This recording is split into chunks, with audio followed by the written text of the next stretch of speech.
For the longest time, art has evolved in many ways that we have never seen before. Nowadays, thanks to technology, we have access to digital art along with many mediums like ink, paint, and the legendary pencil. And over the years, there have been so many artists coming out with different art styles that the world adores, and art styles that honestly should have been locked in the deepest echelon of hell. That's why in today's video, I have 10 art styles and what each art style says about you. If I end up exposing one of your traits, all I can say is put your swords down, okay? I included my own art style for fun here, okay? Get your food, get your water, get your anime pillows, and let's get started. Congratulations, you just made it past your first step in your art journey, getting started. And your first work is gonna look like a toddler drawing their parents for the very first time. At that point, you should pat yourself on the back because your parents lied to your little naive face. Now, contrary to popular belief, your work is obviously gonna look like chicken scratch for the very first time, and you're not gonna get good at first. But with consistent practice and consistency, you're going to become an art god one day. Either that or you're just god-awfully terrible at art. And at that point, you should pack it up, buddy. There's no coming back after this one. Putting that aside, you have plenty of time to improve, and the only thing that you need to do is commit to it. Next up, my art style. I should probably give up. Now, this art style is probably wasting your time. It's a pointless artistic abomination.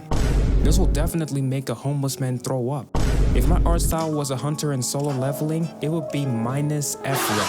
For failure. Like, the guy who created this art style has no motion, he got no hose, he weighs 120 kilograms, which is equivalent to 264 pounds, by the way. And worst of all, he's Jokes aside though, my style is obviously not up there. I do have places where I have to improve on it, and it is still improving till this day. And the improvement is going at a good rate. But you're lonely! Which one of you said that? Alright, the next one we got is hyper-realism/realism. Are you mentally stable?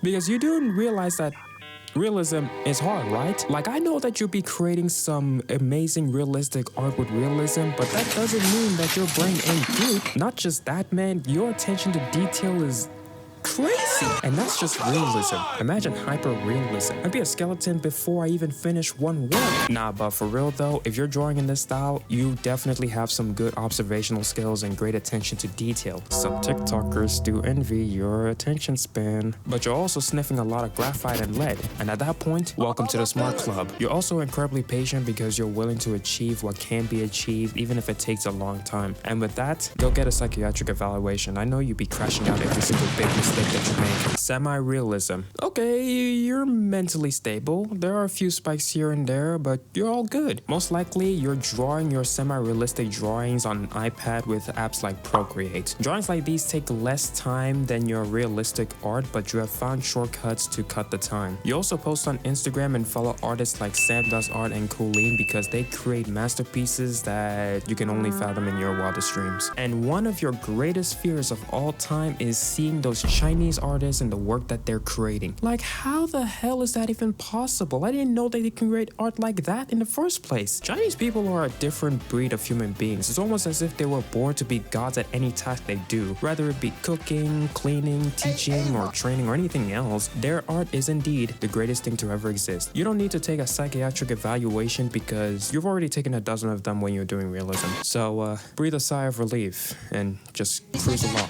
There's a lot of styles that fall under this one, but for the sake of this video, we're gonna refer to the cartoon style. With the imagination you have, you sit at the top 1% of boring adults who still have an active imagination till this day. Like, let's just be real. Once you reach high school, your imagination starts to fade away into nothing, which is why it's a blessing that artists like you still have their imaginations intact even in adulthood. And you drawing in this style proves that case. Make no mistake, you have a good imagination, but you're still a child on the inside, and you need to grow up immediately. You also watch a lot of cartoons here and there just to get some inspiration, but deep down in your heart, you know that most of the cartoons nowadays don't live up to the cartoons that you used to watch as a kid. So your only solution to this is to create your own cartoons. Oh, and you're also the type of person to call anime cartoons to piss the anime fans off. Alright, next up we got is furry art. You're cringe. I'm not even gonna sugarcoat it. If you like drawing furry art, people call you cringe and you know it. But you've accepted it, which is the most mature thing to do. You also have a fursuit, and even if you don't have a fursuit, you want one as your Christmas gift. And you also like animals.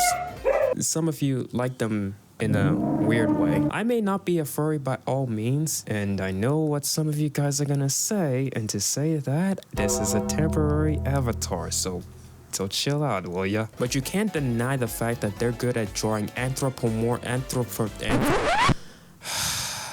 Let me just see my notes right here. I wrote the pronunciation. Anthropomorphic. There we go. You can't deny the fact that they're good at drawing anthropomorphic characters, and that is a good thing. At least for them. But for the love of God, please keep it to yourself. The next art style we got is jelly art. You're cringe. And you probably don't even know it. But let's be real, you have 40 hours spent on TikTok. How else do you know about the jelly art style? And you also draw on IBIS Paint.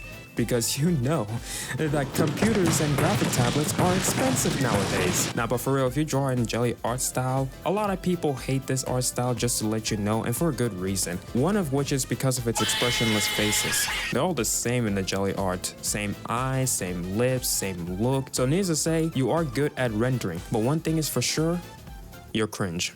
Yeah, that's all. The next art style we have is anime art style. You've watched a couple of anime here and there and got inspired to create some anime art. And you've also seen so many speed paints and videos of people drawing in the anime art, so you want to get started. You also start doing fan art of your favorite characters. You also use Clip Studio Paint, and you post on Twitter and TikTok. And you have an anime poster plastered on your wall. And you have an anime body pillow of Speedway. Okay, hold on. Sorry, I think we got a mix up in the script. Like, just give me a second right here. Chances are you have subscription services to Crunchyroll, Netflix, Hulu, and Disney Plus just to watch your favorite anime. Either that or you soar the severed seas. But most importantly, you're cringe and you haven't taken a shower. Kinda like you! Alright, which one of you said that? Comic art. When you were a kid, you used to read a lot of your favorite comic books like DC superheroes, The Flash, and a lot of others. Quite frankly speaking, I've never read comic books a lot though, so excuse my ignorance here. You also have a large collection of comic books and figurines. But most importantly, you're a nerd! And you were made fun of for liking comic books in high school. But you also want to sue your teacher for confiscating your limited edition comic book, which at that point, sue! I'm kidding though, I'm joking. Your dream one day is to create a comic book with your own story and lore, and you want an interconnected universe of all comic books leading up to one, just like Marvel's has with their Avengers, which is good. But on the real note, how much money did you spend on them comics? The last art style we got is manga art. I know you're the type of person to say that manga is better than anime, which at that point, bro, anime is always better. You shut the fuck up. Just like anime artists, you'll prefer 2D women over 3D women. If I had a rant every single time I heard those, I would be the richest man in Africa right now. And I would use that money and... Jokes aside though, you also have a great attention to detail. One day you want to release your own manga because you got inspired by every mangaka in Japan. And you want it to be adapted into an anime and you want it to be absolute cinema. But you also lost count of how many times you splattered ink onto your hands and clothing. And I know every single time that happens, or if it splatters in the wrong panels, you immediately have a crash out that nobody has ever seen. So with that, you're always careful whenever you're drawing ink. And your trusted pen is always the classic Ghibli pen. But you're also lifeless on the inside, because I know your schedule is packed. Anyways, before I end off this video, I want to give a massive thanks to all of you guys for helping me reach over 100 subscribers. I didn't know I was Mr. Popular, but for real though, thank you. I deeply appreciate it. And don't forget to check out my other videos on the channel if you want more. And I hope you guys enjoyed this video as much as I had fun making it for you. And in conclusion, I saw a flying pig today. Bye!